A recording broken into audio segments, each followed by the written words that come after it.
آپ جانتے ہیں کہ حضرت علی المرتضیٰ رضی اللہ تعالی عنہ کی قبر لوگوں کی نظر سے چھپا کے بنائی گئی، اس ڈر سے کہ لوگ آپ کی قبر کو اکھیڑ نہ دیں، کیونکہ خارجی اس قدر جو ہے وہ زور آور ہو گئے۔ اسلام کی تاریخ دردناک ہے۔ حضور علیہ السلام فرماتے ہیں جتنے دکھ مجھے دیے گئے کسی کو نہیں دیے گئے، کسی نبی کو نہیں پہنچے۔ حضرت صدیق اکبر رضی اللہ تعالیٰ عنہ کی 2 سال 2 ماہ 8 دن دور خلافت، آپ کا زمانہ دیکھیں، ٹکنے نہیں دیا گیا، سازشیں، مصائب، اعلان۔ حضرت سیدنا عمر رضی اللہ تعالیٰ عنہ کو شہید کیا گیا، حضرت عثمان غنی رضی اللہ تعالیٰ عنہ پہ 40 دن پانی بند رکھا گیا اور پھر انہیں شہید کیا گیا۔ حضرت مولا کائنات شہید کیے گئے، حضرت امام حسن کو زہر دیا گیا، حضرت امام حسین کو بچوں کے سامنے ذبح کر دیا گیا، حضرت امام اعظم ابو حنیفہ کی وفات جیل میں ہوئی ہے۔ امام احمد بن حنبل کے بدن پہ اتنے کوڑوں کے نشان تھے کہ جب قمیض اٹھاتے تھے تو ہر جگہ کوڑوں کے نشان ہی نظر آتے۔ امام مالک کو مدینے کی گلیوں میں گدھے کے اوپر بٹھا کے کالا منہ کر کے وقت کے حاکم نے پھرایا۔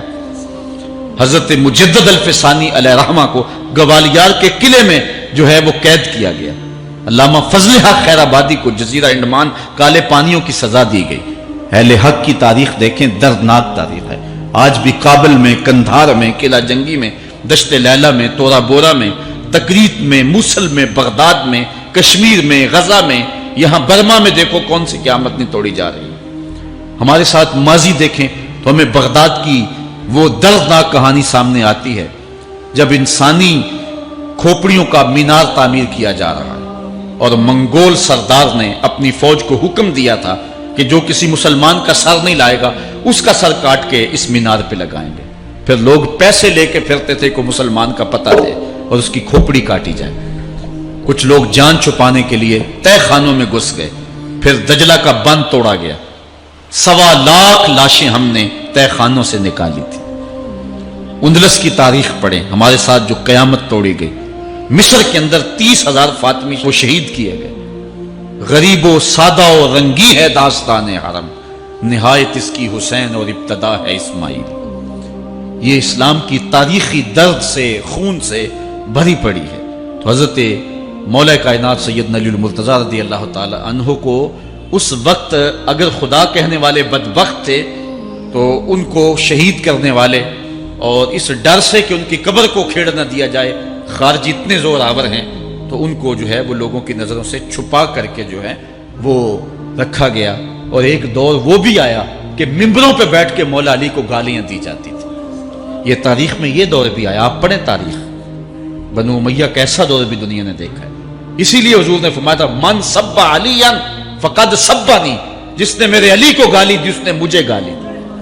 اور لوگوں نے ممبروں پہ بیٹھ کے باقاعدہ حکومت کی طرف سے یہ جو ہے وہ قانون تھا کہ تمہارا خطبہ مکمل نہیں ہوگا جب تک علی کو گالی نہیں دو گے۔ یہ لمحے بھی آئے جب اس دور میں دشمن علی موجود تھے، مبغضین موجود تھے اور افراط محبت میں رکھنے والے موجود تھے۔ تو یہ دور تو اسلام کا حضور کے دور سے 1400 سال پیچھے ہے، تو یہاں بغض رکھنے والے بھی موجود ہیں۔ اس عنوان کے ساتھ اگر عنوان چھیڑوں تو یہ لمبی گفتگو ہو جائے گی، یہ میرا موضوع نہیں ہے، لیکن اتنی بات میں کہوں گا، اللہ کا شکر ادا کرو، اللہ نے تجھے اہل بیت کے در کا بھی غلام بنایا ہے اور صحابہ کا بھی غلام بنایا ہے۔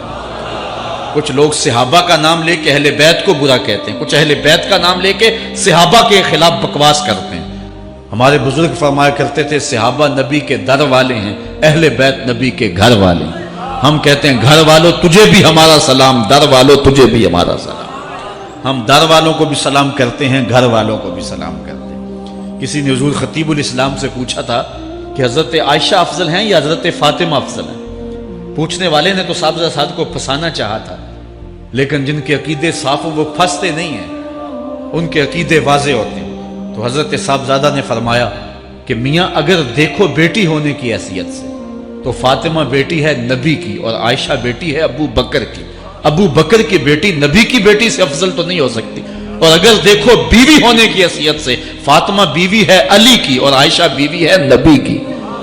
علی کی بیوی نبی کی بیوی سے افضل تو نہیں ہو سکتی۔ تو یہ اپنے عقیدے کو واضح کر دیا۔ اللہ آپ کو سلامت رکھے اور حق کی راہوں کا مسافر۔ حضرت زید بن ارقم رضی اللہ تعالیٰ عنہ روایت کرتے ہیں کہ حضور نے ارشاد فرمایا من کنت مولا ہو فعلی مولا، جس کا میں مولا ہوں اس کا علی مولا ہے۔ حضرت عمران بن حسین روایت کرتے ہیں کہ حضور نے مولا کائنات سیدنا علی المرتضیٰ کے بارے میں ارشاد کیا ان علی منی وانا منہ فہو ولی کل مومن، علی مجھ سے ہے اور میں علی سے ہوں اور وہ ہر مومن کا ولی ہے۔ حضرت ام سلمہ کہتی ہیں کہ میں نے حضور سے سنا ارشاد فرماتے تھے لا یحب علی منافق ولا یبغضہ مومن، علی سے منافق پیار نہیں کرتا اور مومن بغض نہیں رکھتا۔ اور ایک حدیث میں حضور نے فرمایا من سب علی فقد سبنی، جس نے علی کو گالی دی اس نے مجھے گالی دی۔ حضرت مولا کائنات رضی اللہ تعالی عنہ کے حوالے سے ایک فرمان سن لیجئے اور میں اپنے مضمون کی طرف آتا ہوں۔ حضرت مولا کائنات کی ذات کو حضور نے معیار بنایا۔ مسند امام احمد بن حنبل میں روایت ہے، مشکات میں روایت ہے، نہج البلاغہ میں اور باقی کتابوں میں کہ حضرت علی المرتضیٰ فرماتے ہیں کہ حضور نے مجھے دیکھ کر کے کہا کہ اے علی تیری مثال حضرت عیسیٰ علیہ السلام کی ہے کہ ان کی وجہ سے ان کے معاملے میں آ کے دو لوگ برباد ہوئے، ایک وہ لوگ جنہوں نے اتنی محبت کی کہ ان کو ابن اللہ، اللہ کا بیٹا کہہ دیا، وہ بھی برباد ہو گئے، اور دوسرا گروہ وہ کہ جنہوں نے ان کے ساتھ بغض رکھا اور ان کی ماں پہ تہمت لگائی، وہ بھی برباد ہو گئے۔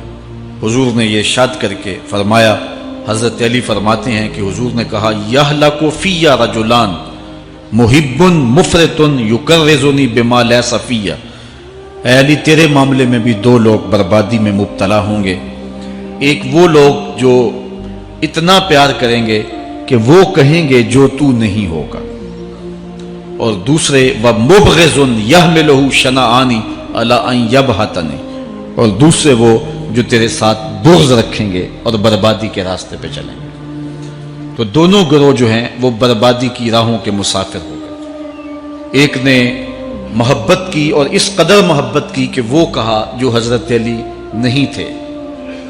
حضرت مولا کائنات کے زمانے میں کچھ لوگ آپ کی دہلیز پہ آئے اور کہا یا علی انت ربنا انت خالقنا انت الہنا، اے علی تم ہمارے رب ہو، تم ہمارے خالق ہو، تم ہمارے معبود ہو۔ تو حضرت علی المرتضیٰ نے فرمایا کہ استغفر اللہ، اللہ تعالیٰ جل شانہ ہی خالق ہے اور وہی مالک ہے اور وہی معبود برحق ہے۔ انہوں نے پھر یہ بات کہی، تو جب تیسری مرتبہ کہا تو حضرت علی نے ان کی گردنیں کاٹ دی۔ تو یہ آج بھی لوگ موجود ہیں ہمارے ملک میں، ہمارے ضلع میں لوگ ہیں جو علی اللہ کا نعرہ لگاتے ہیں، اور یہ بدترین لوگ ہیں اور معاشرے کی تل چھٹ ہیں، اور یہ محبت میں گمراہ ہو گئے اور انہوں نے حضرت علی المرتضیٰ کو خدا اور الہ کہہ دیا۔ دوسرا طبقہ ہے جو حضرت علی المرتضیٰ کو الہ اور خدا تو نہیں کہتا، لیکن انہیں نبیوں سے افضل مانتا ہے۔ بلکہ شیخ محدث دہلوی علیہ رحمہ نے تحفہ اثنا عشریہ میں باقاعدہ اس قول کو بیان کر کے اس کی تردید کی ہے کہ جو ایک طبقے کا خیال ہے کہ حضرت جبرائیل علیہ السلام کو نبوت دینے میں غلطی لگ گئی تھی، وہ دینی تھی حضرت علی کو اور دے گئے حضور کو، تو آپ نے اس کا رد کیا ہے۔ ایک طبقہ نبیوں سے حضرت علی المرتضیٰ رضی اللہ تعالیٰ عنہ کو افضل مانتا ہے، اور یہ طبقہ بہت سارا پایا جاتا ہے۔ میں نے اپنے ان کانوں سے جو ہے یہ باتیں سنی ہوئی ہیں اور آپ نے بھی سنی ہوئی ہوں گی کہ نبیوں سے حضرت مولا کائنات کو افضل مانتے ہیں، اور یہ بھی گمراہوں کا ٹولہ ہے۔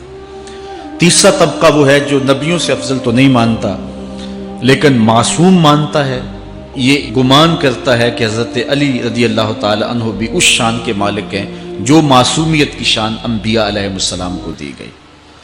یہ 12 امام اور 14 معصوم کا لفظ آپ نے سنا ہوگا، ہمارے جاہل مولوی بھی بول دیتے ہیں بعض کا، معصوم صرف انبیاء کی ذوات ہے۔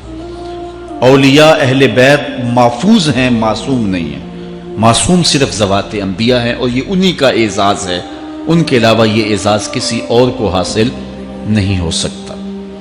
چوتھا طبقہ وہ ہے کہ جو حضرت علی المرتضیٰ رضی اللہ تعالی عنہ کو حضرت ابو بکر و عمر رضی اللہ تعالی عنہما سے بھی افضل مانتا ہے۔